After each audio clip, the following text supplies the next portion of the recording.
my sermon I entitled, Life's Not Fair. But I don't want you to focus on the title. Yes, it's true, life's not fair, but I don't want to look at it as the negatives like we usually do.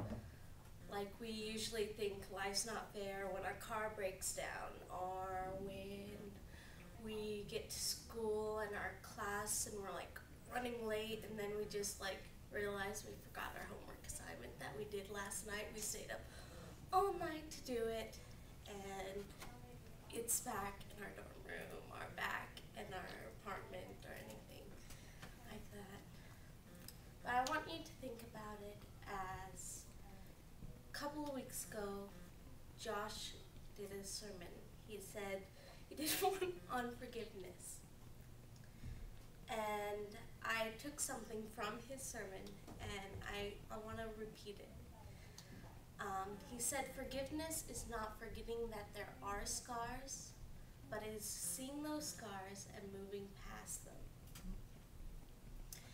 I want you to look at life's not fair as the restoration, as getting back together. When we think of life's not fair, we think of fairness, justice. What do we deserve? What is it that we think we deserve? When we're feeling arrogant, we feel like, oh, we deserve the best. We deserve nice cars. We deserve all these things. But when we really think about it, what do we deserve? Death. It says that the wages of sin, the punishment of sin, is death. And that all men has sinned. So, if all men has sinned, that means I've sinned. And if I sin, then I deserve death. But thankfully, life is not fair. We all have scars. We all have pain. We all have hurt. I have pain and I have hurt and everything. But I also have restoration. I also have mercy and I also have forgiveness. I want to share a story about a long time ago how I needed to forgive someone. Now, me and my friend Joanna, we'd been friends. We're still friends since forever. Like, we're gonna be friends for, like, I don't know. She's married now, but we're still friends, texting each other at times and stuff. That's kind of weird with married friends. We usually don't hear from them. But we're really close friends. It wasn't always that case. See, my friend and I had other friends. We had like Sean and Jesse, and they moved away. And they moved away right before high school started. We started going to high school, and Joanna was very popular and pretty and everything, and she was very confident and okay with herself. And if anyone knows me, I'm not confident. I am shy. I don't really like social situations too much. And so I started high school and I had to go to her youth group because our church didn't have a youth group. So here I was thrown into all of her other friends who I didn't know.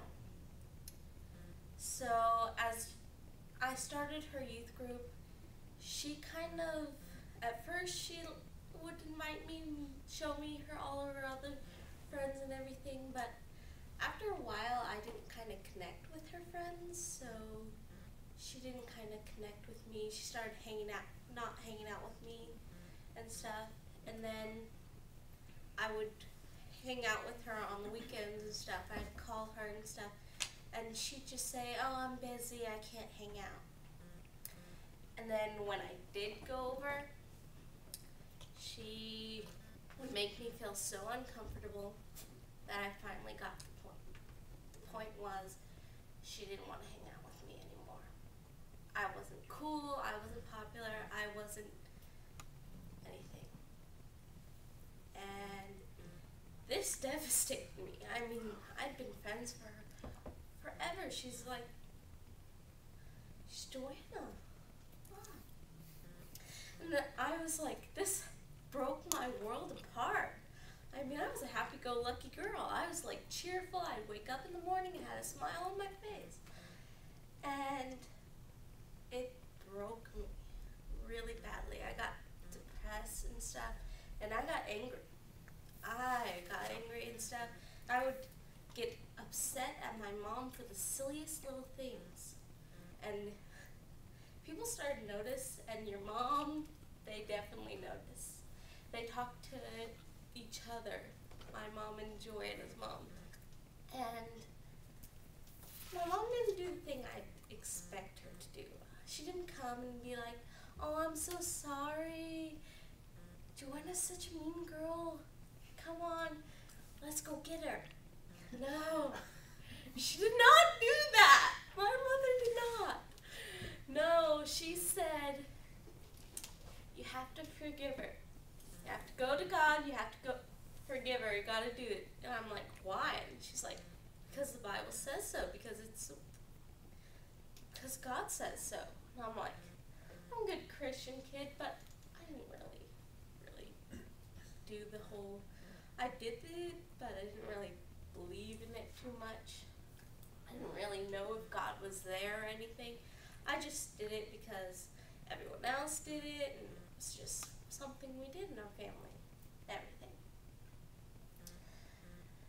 And then the day I was riding home from church, and we're in traffic, and I felt a hot tear just come down my cheek, and I was like,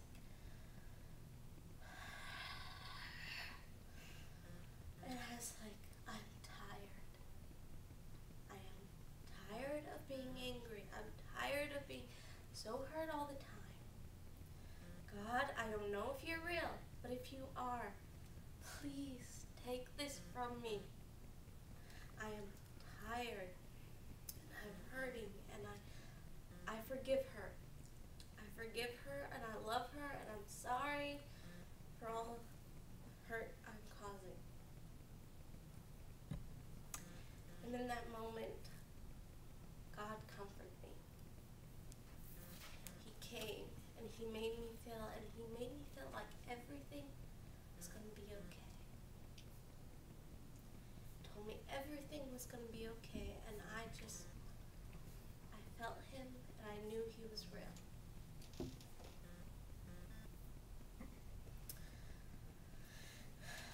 The story just doesn't end there. It doesn't end with me getting a restored relationship with God. It ends with me getting a restored relationship with my friend. See, I had forgiven her, but only on my part. I haven't told her, I haven't seen her or anything. And I don't know if she wants me to forgive her or anything and stuff. Of course, everyone wants to be forgiven, but she had wrote me a letter. She was in Mexico on a mission trip, and God had convicted her heart, had reached her and told her, what are you doing to your friend? I thought she was your friend. And in the letter she said, I'm sorry, I miss being your friend. I haven't been a good friend. I've been a jerk. She said, actually wrote that in, and that was like the worst word I had known at the time. I was like, what?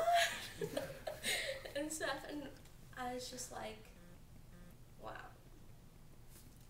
If I had gotten that letter the day before, I don't know if we'd still be friends. I don't know what would have happened. But God always has a plan. He has a plan to restore. He has a plan to bring us into relationship with him.